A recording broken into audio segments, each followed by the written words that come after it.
सबसे पहले पिछले कुछ दिनों में जिन भारतीय नागरिकों की मौत हुई है, खासकर सरहद के पास वाले क्षेत्रों में, मैं अपनी तरफ से, अपनी पार्टी की तरफ से और सभी लोगों की तरफ से उनको बहुत बहुत सांत्वना देना चाहता हूं और अपनी श्रद्धांजलि अर्पित करना चाहता हूं जिन लोगों की मौत पिछले कई दिनों में हुई है। दूसरा, मैं भारतीय सेना, भारतीय वायुसेना, थल सेना, हमारे सैनिकों का, हमारी फौज का जो पराक्रम और शौर्य है, मैं उसको सलाम करना चाहता हूँ। और भारतीय सेना ने एक बार दोबारा दिखाया है कि वो दुनिया की सर्वोच्चतम सेनाओं में से एक है। A professional armed forces that is second to none.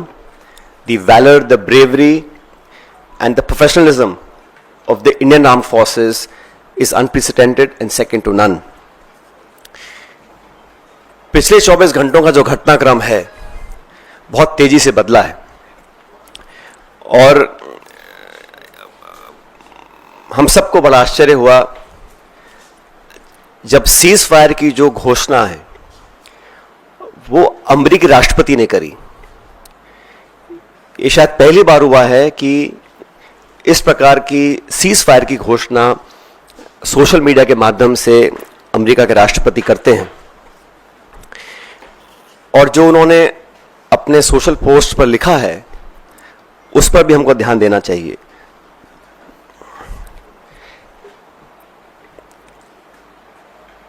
Bharat और पाकिस्तान के बीच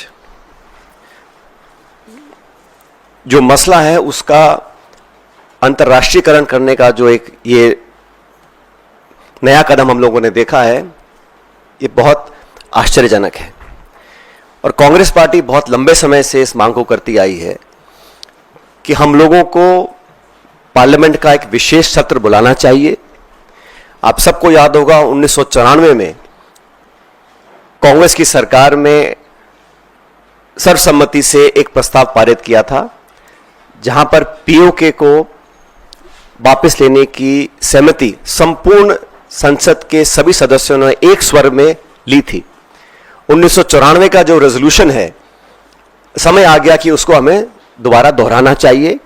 और इस पूरे प्रकरण में पहलगांव के आतंकी हमले के बाद देश में शायद पहली बार अनप्रेसिडेंटेड और एक तरफा समर्थन भारत सरकार को सब पक्षों से मिला।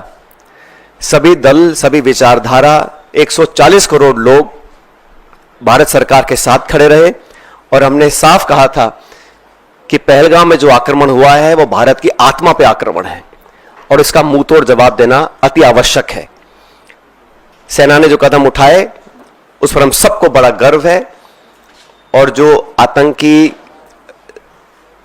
इलाकों पर, ठिकानों पर जो अटैक करा उसका हम सबको बहुत संतुष्टि इस बात की है कि हमारी भारत की सेना उस काम को कर पाई। लेकिन अनवेवरिंग, अनप्रेसिडेंटेड सपोर्ट जो भारत सरकार को दिया, मैं समझता हूं कि हमारी जो मांग है उसको सरकार को सुनना चाहिए और एक विशेष सत्र पार्लियामेंट का बुलाना चाहिए। काफी चीजें उसमें डिस्कस होनी भी चाहिए और देश एकजुट है आतंकवाद के खिलाफ और पाकिस्तान के दुस्साहस के खिलाफ। यह संदेश पूरी दुनिया में जाना चाहिए।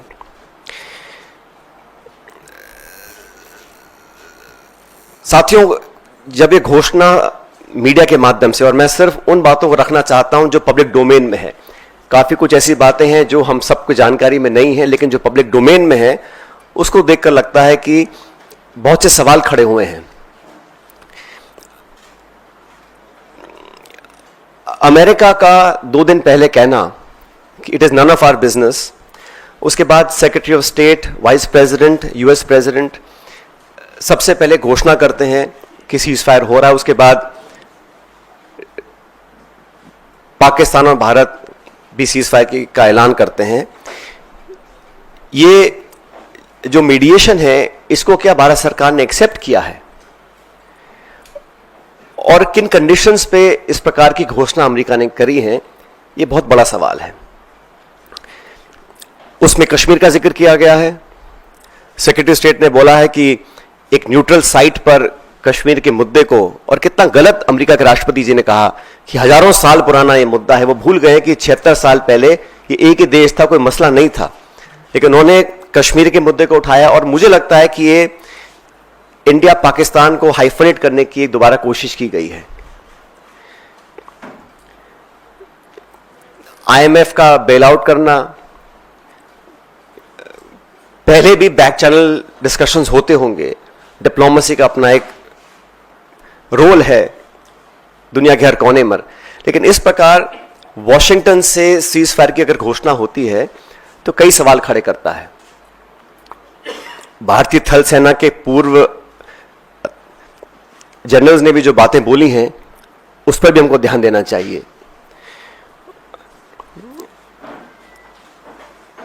मैं मानता हूं कि सीज फायर की घोषणा के बाद जो कल बॉर्डर पर लगातार वायलेशंस हुए, गोले दागे गए, ये उस विश्वसनीयता को खत्म करता है। अगर सीज फायर हुआ है, अनाउंस हुआ है, दोनों पक्षों ने, डीजीएमओज ने बात कर सीज फायर की घोषणा करी है, उसके तुरंत बाद रात भर जो खबरें हमें देखने को मिली हैं उसमें निरंतर वायलेशंस हुए हैं सीज फायर के। इसलिए मैं मानता हूं कि हम लोगों को एक ऑल पार्टी मीटिंग बुलानी चाहिए भारत सरकार को, और जो पिछली 2 मीटिंग्स में नहीं हुआ वो इस बार करना चाहिए। प्रधानमंत्री जी को इस ऑल पार्टी मीटिंग में आना चाहिए और पूरे देश को कॉन्फिडेंस में लेकर सभी दलों को, क्योंकि सभी दलों ने अपनी विचारधारा को परे रखते हुए समय पर भारत सरकार को संपूर्ण समर्थन दिया था, और जो ऑल पार्टी मीटिंग्स बुलाई गई उसमें प्रधानमंत्री जी नहीं आ पाए थे। तो एक और ऑल पार्टी मीटिंग बुलानी चाहिए जिसमें वो सबको कॉन्फिडेंस मिले, सब पॉलिटिकल पार्टीज को और देश को कॉन्फिडेंस मिले कि सीज फायर हुआ है, किन शर्तों पर हुआ है, और अगर सीज फायर की घोषणा के तुरंत बाद रात भर पाकिस्तान गोलाबारी कर रहा है, सरहद पर मोटर फायर कर रहा है, तो उनकी विश्वसनीयता पर कब तक विश्वास किया जा सकता है, और क्या गारंटीज हैं कि भविष्य में इस प्रकार की घटना को अंजाम नहीं दिया जाएगा। क्योंकि पाकिस्तान की सेना, पाकिस्तान का पॉलिटिकल सेटअप इस देश से बहुत फर्क है, तो वहां पर क्या अश्योरेंसेस हैं, क्या गारंटीज हैं और क्या विश्वसनीयता बची है कल की ढेर सारी वायलेशंस के बाद, ये एक बहुत बड़ा सवाल है।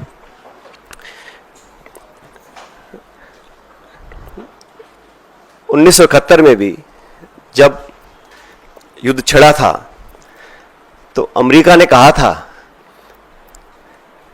कि हम बे ऑफ बंगाल में अपना 7वां बेड़ा भेज रहे हैं, we will deploy the 7th fleet, that's what the Americans said. But despite that, the then government and Indira ji went ahead and did what was in a supreme national interest. आज हम उनको याद करते हैं कि वो नेतृत्व ऐसा था जहां पर नेशनल इंटरेस्ट को सबसे ऊपर रखा गया। और आज भी आपको याद होगा जब पार्लियामेंट पर आक्रमण हुआ था, वाजपेयी जी प्रधानमंत्री थे, सोनिया गांधी जी नेता प्रतिपक्ष थी, सदन के पटन पर उन्होंने खड़े होकर कहा था कि भारत, पूरा देश और पूरा विपक्ष सरकार के साथ है, जो भी उचित कदम उठाना है उसको उठाएं और निसंकोच उठाएं, हम आपके साथ रहेंगे। उन्हीं परंपराओं को कायम रखते हुए प्रमुख विपक्षी दल कांग्रेस पार्टी और तमाम दलों ने, चाहे वो खरगे जी हों, राहुल गांधी जी हों, हम सब ने सरकार को पूरा समर्थन दिया था। लेकिन इस प्रकार जो सीज फायर की घोषणा अमेरिकी राष्ट्रपति करते हैं, कुछ घंटे के बाद उसको वेरीफाई पाकिस्तान और इंडिया करते हैं, तो कहीं ना कहीं इस कश्मीर मुद्दे पर भी जो स्टेटमेंट्स आए अमेरिका की तरफ से,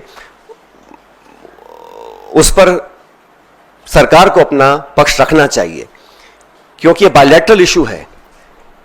इसका अंतर्राष्ट्रीयकरण करने की जो कोशिश की जा रही है इस पूरे प्रकरण के माध्यम से, मैं इसको ठीक नहीं समझता हूं। एक विशेष सत्र पार्लियामेंट का बुलाना चाहिए और कम से कम 1994 का जो रेजोल्यूशन था उसको दोबारा अडॉप्ट करें और देश के सामने स्पष्ट तरीके से कहा जाए कि no third party involvement will be accepted, it is a bilateral issue and it is India's and Pakistan issue and no country including America should have a space to intervene in a bilateral issue. अब तक हमारे पिछले कई दशकों की जो foreign policy थी, जो स्टेटेड पॉलिसी थी, वो बड़ी स्पष्ट थी, उसमें कहीं मीडिएशन का, नेगोशिएशंस का, थर्ड पार्टी इन्वॉल्वमेंट का कोई स्कोप ही नहीं था, चाहे कोई प्रधानमंत्री हो, कोई सरकार हो। लेकिन जो अमेरिका का स्टेटमेंट आया है